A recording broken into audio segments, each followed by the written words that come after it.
The Epicurean paradox is a classical argument that challenges the existence of an omnipotent, omnibenevolent God in the presence of evil.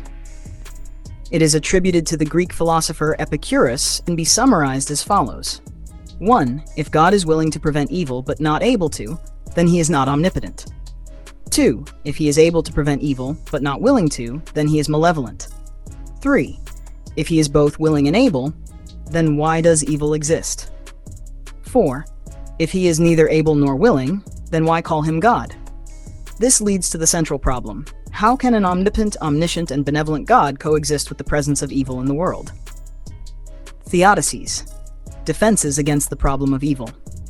Several defenses or theodicies have been offered to explain how God might still exist despite the existence of evil. Here's an overview of major defenses and arguments against them. 1. Free will defense. Claim: God allows evil because he has given humans free will, which is necessary for moral responsibility. Evil results from humans misusing their free will. Without free will, love, morality, and personal responsibility would be meaningless. Argument against: natural evil. This defense explains moral evil, caused by human choices. But what about natural evil, earthquakes, diseases, etc.? These events are not the result of human free will. Free will limits. If God is omnipotent, he could create a world where humans have free will but always choose to do good, or where humans learn from consequences without excessive suffering. God's free will. If God has free will but never does evil, why couldn't humans be created with free will but without the tendency to do evil? 2. Soul-making theodicy. Irenaean theodicy. Evil and suffering exist to develop human character and virtues, such as compassion, courage, and patience.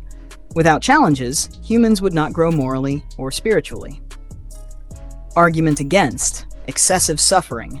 Many argue that the amount of suffering in the world is disproportionate to its soul-making function. Couldn't less suffering accomplish the same moral development? Unjust distribution. Suffering is often unevenly distributed.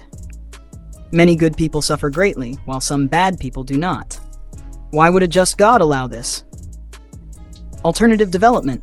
If God is omnipotent, he could have created a world where moral development occurs without the presence of severe evil and suffering. 3. Greater good defense. Claim: some evils are necessary to bring about a greater good, and we cannot always see the larger picture. For example, pain might help avoid greater harm, e.g., touching a hot stove teaches a child to avoid fire. Argument against: needless suffering. Many instances of suffering seem unnecessary for any greater good, such as the suffering of infants or animals in natural disasters. Omnipotence problem. If God is omnipotent, couldn't he achieve these greater goods without involving any evil at all? 4. Best of all possible worlds. Leibniz's theodicy. Claim: this world, despite the existence of evil, is the best of all possible worlds. God, in his infinite wisdom, created the optimal balance between good and evil. Argument against: imperfect world.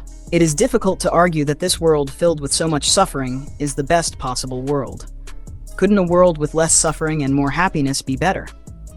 Logical flaw.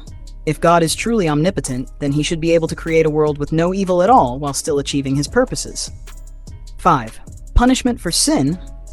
Evil and suffering are punishments for sin or the result of humanity's fallen nature, as seen in some religious narratives, e.g., Adam and Eve's disobedience in Christianity. Innocent suffering. Many people who suffer are innocent, such as children or animals. Why would a just God allow this? Over-punishment. The amount of suffering seems excessive compared to human wrongdoing. Infinite punishment for finite actions seems unjust. Philosophical problem. Does God experience evil? Some people argue that for the good to exist, some form of evil must also exist. For example, we wouldn't understand what good is without the contrast of evil. However, this raises the question: if God is all good, has he ever experienced evil?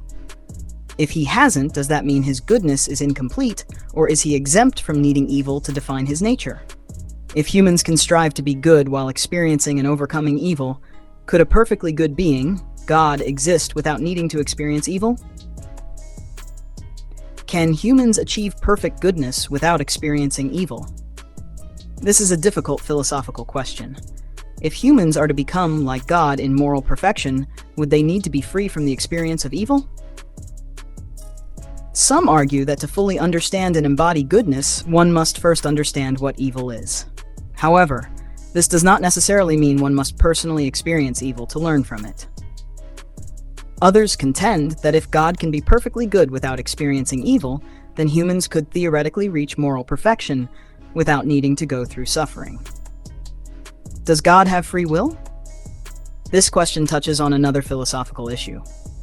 If God is all good, does he have free will if he can only choose good? Yes. Some argue that God has free will, but because he is perfectly good, he always chooses good. His nature doesn't allow him to choose evil.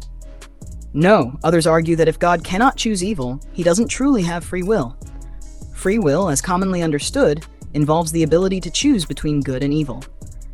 If God has free will, but cannot choose evil, it raises the question of why he didn't create humans with a similar nature, capable of free will, but without a tendency toward evil.